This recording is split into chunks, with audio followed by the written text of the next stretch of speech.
So we will continue our discussion for database normalization onwards. So in the last topic, we have talked about the various kinds of anomalies. So here we will discuss those anomalies with examples.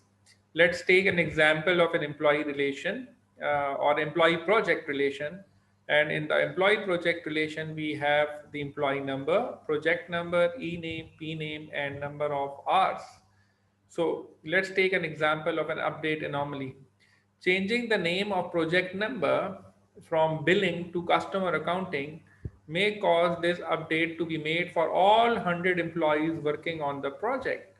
So it is quite obvious if I want to change any value, that effect of that value will be on all those records who have that particular project value at that particular point in time. So if let's suppose 100, 200, 300, or even 50 employees are working in the same project, so the project title will be changed. That is called an update anomaly, and that has to be changed.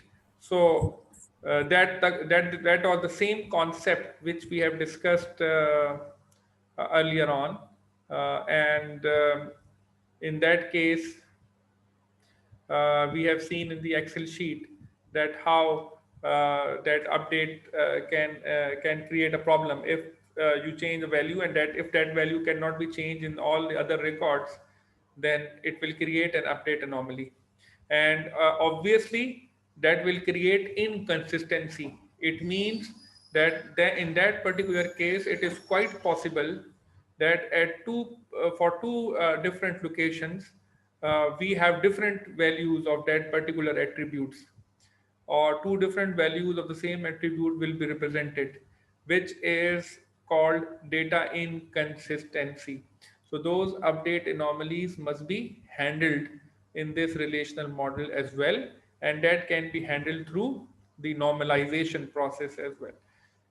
Now let's take the example of insertion anomaly. What is the insertion anomaly? Before coming to the insertion anomaly, update anomaly, change in one fact. Okay, change the value will change the same value in all other facts which are there.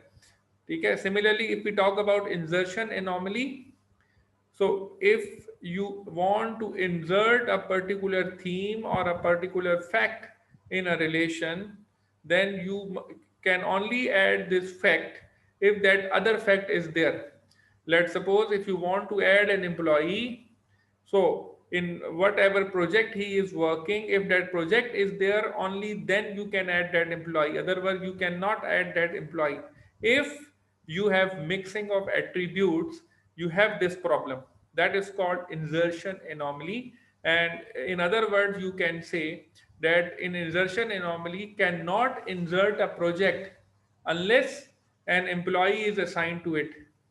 So we cannot add a project. Let's suppose if you want to add a new project, you cannot add it.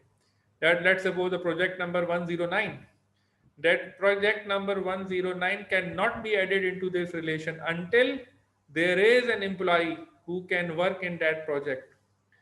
Okay. So similarly, if you want to represent the same statement, you can represent the same statement other ways, that you cannot insert an employee unless he or she is assigned a project. That is called an insertion anomaly. And deletion anomaly is when a project is deleted, it will result in deleting all the employees who work in that project. I just switch to the Excel sheet, and there you can see yourself. Let's suppose you want to delete the project 101.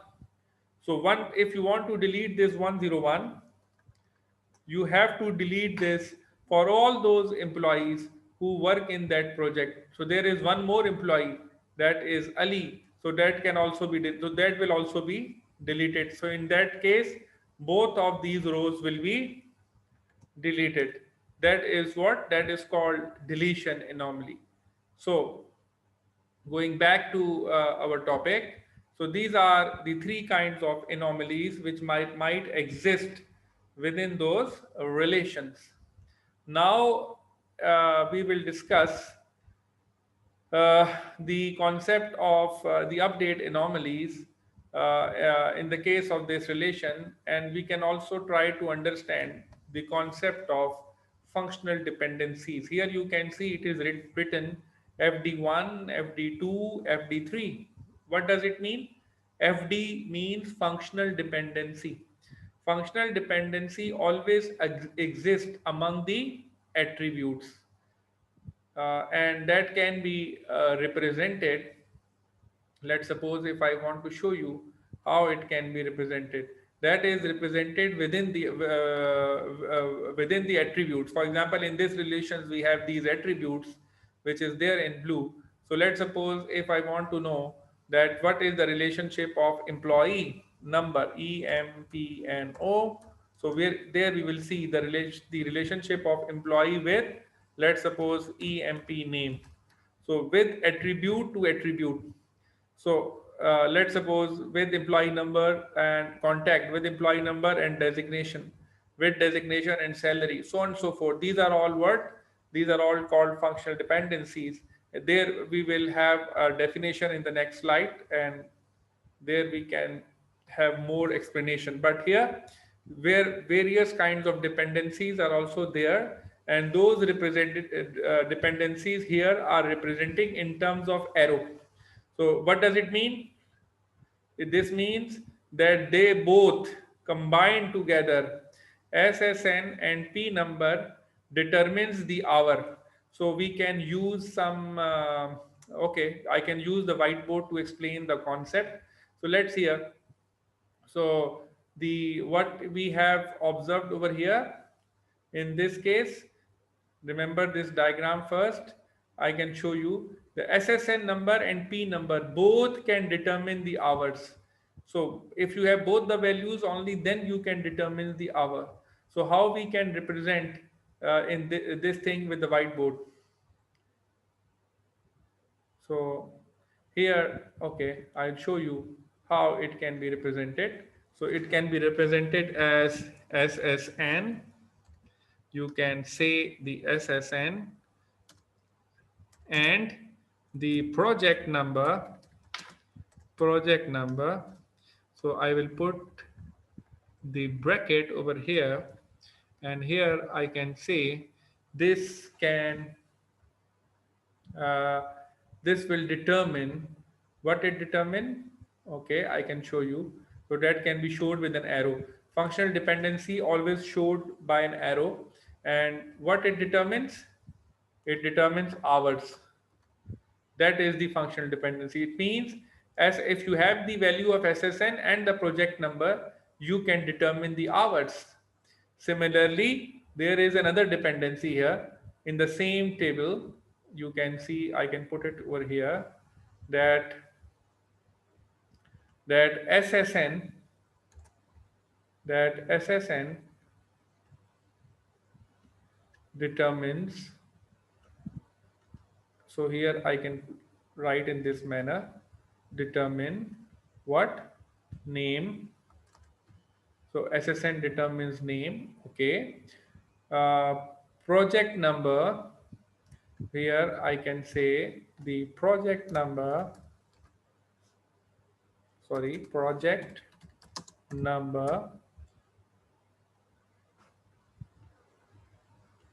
can determine the project title, so on and so forth. These are what? These are various dependencies. Now you can see with in that slide as well. Okay, SSN and project number determines the hour. SSN determines the name. P number determines the P number, P name. I have written over here the title, same thing. And location is determined through P number as well, and through from P number. Sorry, P location is determined through P number. So you can have representation in this manner. Similarly, here in this table that is called employee department table.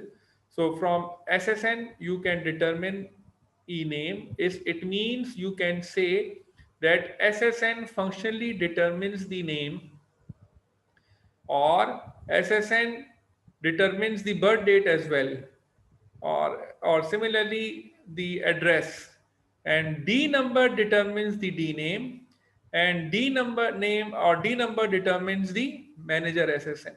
These are all what these are called various kinds of functional dependencies in the relation, which determines that whether there is any kind of anomaly or not. That is important to understand. So let's hear the same thing now we can see in the populated table. So sometimes for students it is easier to comprehend whenever they have the data in the tables. That is why I just showed you the example in Excel sheet. There I put some data to give you the example. Here you can see now yourself and try to find out where is the redundancy. Okay, where is the redundancy in the first table? It is mentioned over here. You can see for this Smith, the department name is research and department manager SSN is this. For Wong, again, this research and this value is repeating. For Narayan and for Joyce, the same research so these values are what? Redundant. It is repeating it again and again. So that cause redundancy. So how many number of employees we have, that redundancy will grow. That redundancy will not only increase the extra data or the burden on our database, but it also creates some serious problems. As I mentioned earlier, those are insertion anomalies, deletion anomalies, and the update anomaly. For example, I just consider this employee underscore department table. If let's assume that that administration department is assumed to be, let's suppose that has to be deleted. Now if I delete this, that Jabbar will also go, and all those having administration department, for example the Wallace and for example the Zalia, they all will go. So deleting one fact will delete the other facts as well. Similarly, you can see the update anomalies and the insertion anomalies as well. Let's assume that I have no employee for another department and that department is logistics. So since there is no entry of logistics, I cannot add an employee. This is what? This is insertion anomaly. I hope now you understand the concept of these anomalies. Guide, guideline number two. The guideline number two is what? Design a schema that does not suffer from insertion, deletion, and update anomalies. If there are any anomalies present, then try to identify them. And obviously, we have to remove those anomalies to have a anomaly free design, or you can say a good design. So guideline number three, that is regarding null values in the tuples. Relation should be designed such that their tuples will have as few null values as possible. So null values are allowed as per the definition of the relation.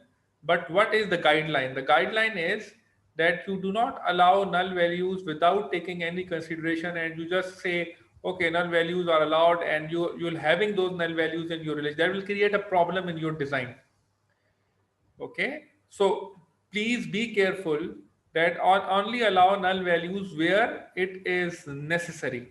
Attributes that are null frequently could be placed in separate relations with the primary key. And similarly, those attributes where we have those null values very frequently must be placed in a separate relation. Otherwise, that will create problem within the relation, because whenever we have that relationship with the other relation, that will cause problem with us, which we will see later on. So reasons for null. What are those reasons? Number one, attributes not applicable or invalid. That is the problem. Whenever we combine with the other attributes, so let's suppose there is no value which we can be determined. So whenever we talk about functional dependency, how you will say that determines null or null determines something. So it is not applicable. Attributes values unknown For example, in that particular case, we don't know about those values. So that is why we have nulls.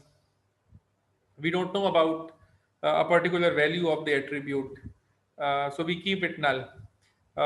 Value known to exist but unavailable. There is a value but we don't know about that value, or it is unavailable to you. So therefore, whenever we are designing such databases and we are designing online forms so that we can ask users to input data, there you can there you have also observed that all those attributes which are necessary, normally you cannot update your form or data unless you put entries into those values. So you cannot leave those values null. So normally there is static coming, red static appears on those values. Sometimes when you click submit, the message appears that you have not entered the values in those attributes. So you must have a value. So that makes sure that you must enter those values, because handling of null values is again is itself is a problem. So bad designs for relational database may result in erroneous results for certain join operations. So we have discussed what is a join. Join is a relational operator, and we have discussed this in the relational algebra chapter. So join normally applies between two relations. Whenever we have a query which involve two or more relations, we need to have a join operator. So whenever we have unnecessary null values, those join operation will give you erroneous results or spurious tuples, or sometimes we do not have a relationship among various tuples whenever we are combining various relations. The lossless join property is used to guarantee meaningful results for join operations. So join operation, if you want to apply a join operator, you look for lossless join. Lossless join means that all those relationships or combinations must appear or cannot be lost due to null value. Because remember that if you have a null value in one relation, in one attribute, and if you want to combine with it, another tuple in the other relation, it will not show you the value, it will also give you a null. So any operation with a null is a null, that you have to understand. So whenever we apply join operations, that is why we always look for lossless join property. Lossless join property makes sure that there will be no loss of data when we apply the join operation. So guideline number 4, the relation should be designed to satisfy the lossless join condition. So we must know how we design our relation so that we can we can apply that, or we can enforce that lossless join condition. No superior tuple should be generated by doing a natural join of any relation. Similarly, we are not interested to have superior tuples. So with those tuples which have no value for us, or those tuples which have been created but not necessary for us. So that is the concept of the guideline number 4. So superior tuples, there are two important properties of decompositions: non-additive or losslessness of the corresponding join, and number B is what? Preservation of the functional dependencies. What is decomposition? Decomposition refers to breaking of a certain thing. So let's assume that if we have a relation and we try to break it. So whenever we break the relation, it means we decompose the relation. Let's suppose we talked about in this example, I just want to share again. Let's see, I have just created this table for you. So I want to decompose the table. Let's suppose I want to decompose this into two tables, like one is this one, and let's suppose second is this one. Let's assume for a moment that I want to do this. Okay, now I want to decompose it. So if I want to decompose it, the meaning should be preserved. So decomposition does not mean that I lost the information or I lose the information. That is not required. So here, that is the concept which is discussed over here, that non-additive or losslessness of the corresponding join, that has to be preserved. If there is a loss, then it means that join is not applicable. And number two, preservation of the functional dependency. Whatever the dependency which is there in the original relation, that has to be preserved. The same semantics must be preserved. For example, if employee number and project number combines together and determines the hours, now that will remain the same. It will not like this, that whenever you decompose it, you say no, hours can be only determined with the project. No, it is not possible, because in the given semantics, these two values determines the hours.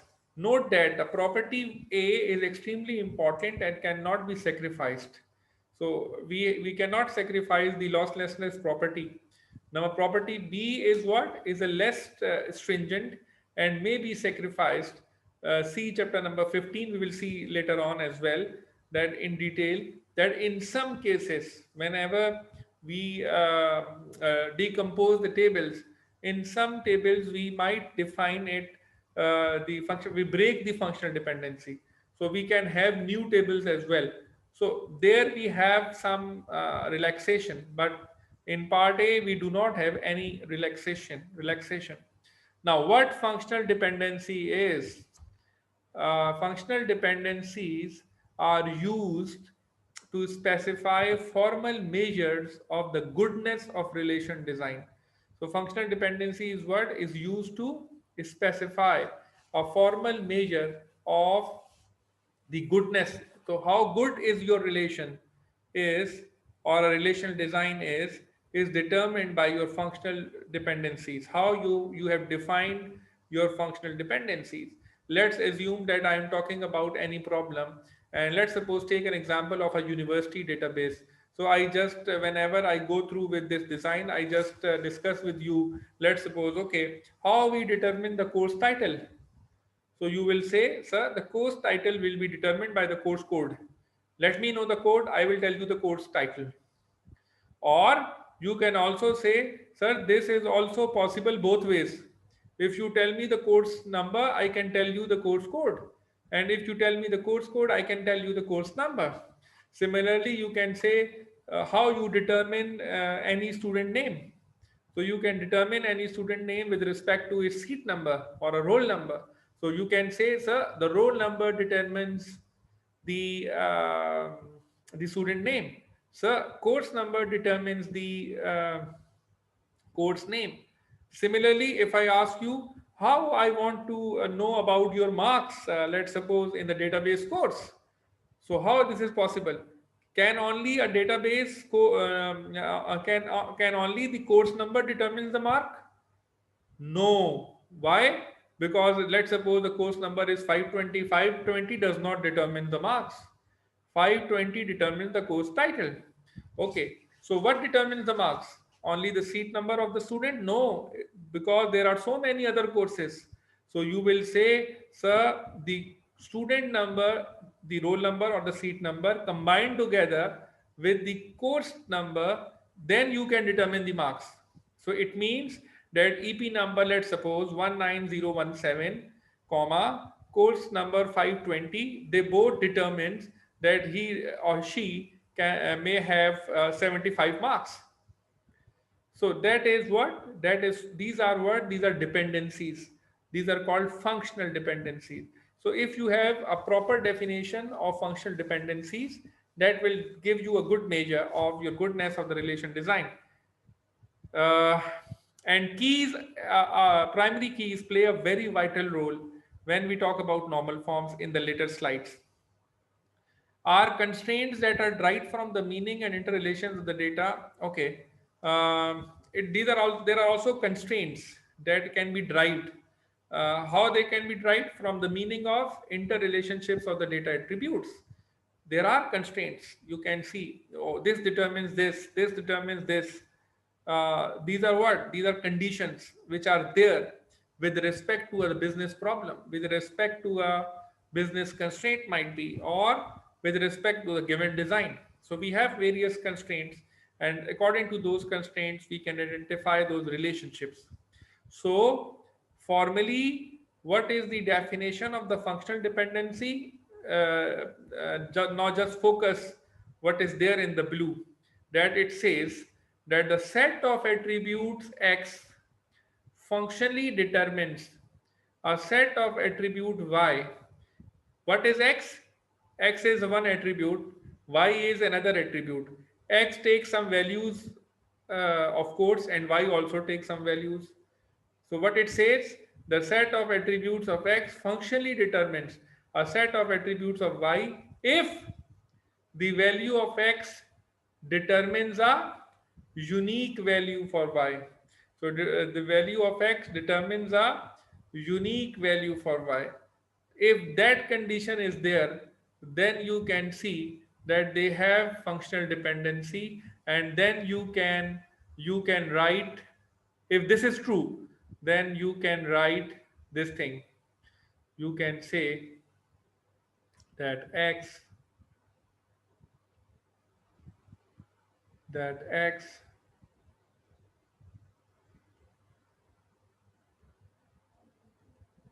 determines Y. Then you can say this thing, X determines Y, where X where X where X is called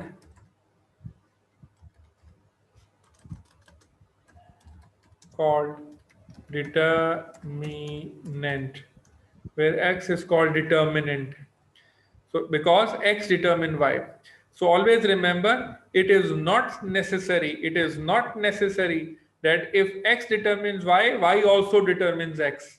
That is a different dependency. In any relation, if you observe that X determines Y, and and Y also determined, Y also determines the X. If both are true, then it means that between those values of those two attributes and X, Y, it means they have one-to-one dependency. For example, take one example here, that course number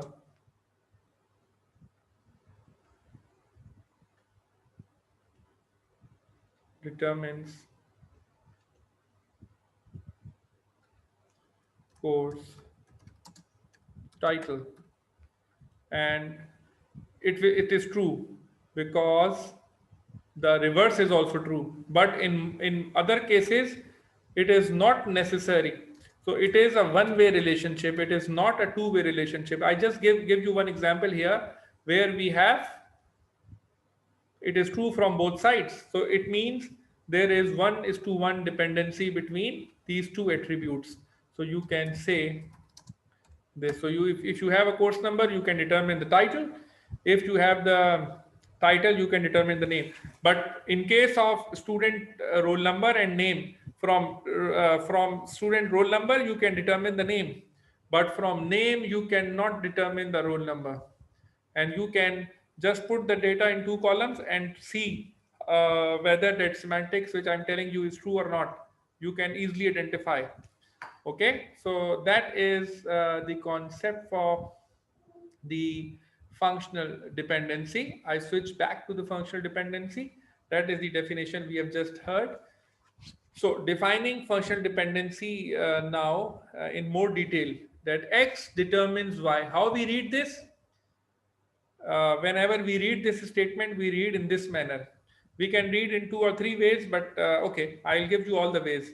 X arrow Y. How you read it? X determines Y, or X functionally determines Y. You can also say this thing, or you can say Y is determined by X.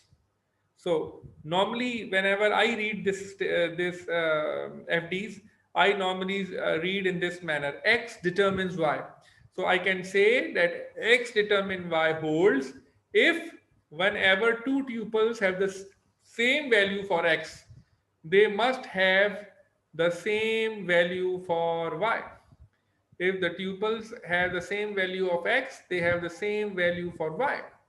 So for any two tuples T1 and T2, now take any two tuples within that relation, in any relation R, where T1x is equal to T2x, then there must be T1y is equal to T2y. Okay, you can also see this with the example which we have discussed over here. Here you can, let's suppose I want to determine the functional dependency between department number and department name. So I just want to see this. So forget about other attributes. So wherever we have 10, so in the two tuples we have 10.